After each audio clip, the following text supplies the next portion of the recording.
ஒரே நாடு மாலை மின்னுதல். இன்றைய தலைப்புச் செய்திகள். 75வது குடியரசு தினம். தேசிய கொடியை ஏற்றி வைத்தார் ஜனாதிபதி திரௌபதி முர்மு.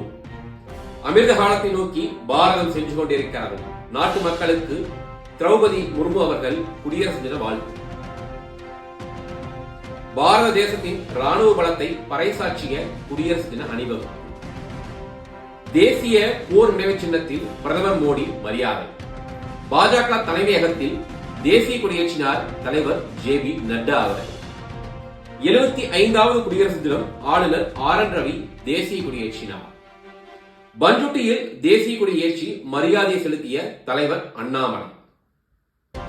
தமிழகத்தைச் சேர்ந்த 10 பிரபலங்களுக்கு பத்ம விருதுகளை அறிவித்த மத்திய அரசு. ஊழல், ஜாதி அரசியல், அடாவடித்தனம், குடும்ப அரசியல் தான் திமுக. விருதாச்சலத்தில் தலைவர் அண்ணாமலை. பட்டியல் சமுதாய மக்களுக்கு துரோகம் இழைக்கிறார் திருமாவளவன். தலைவர் அண்ணாமலை அவர்கள். விஜயகாந்துக்கு பத்மபூஷன் விருது. பிரதமர் மோடிக்கு தலைவர் அண்ணாமலை நன்றி. திமுக ஆட்சியில் பொதுமக்கள் உயிர் பாதுகாப்பு கேள்விக்குறி. தலைவர் அண்ணாமலை கண்டனம். நமது தேசம் உலகை வழிநடத்தும் ஒளிவிளக்காக திகழட்டும். தலைவர் அண்ணாமலை. இதுவே இன்றைய ஒரே நாடினுடைய மின்னலினுடைய தலைப்புச் செய்திகள். அனைவருக்கும் நன்றி.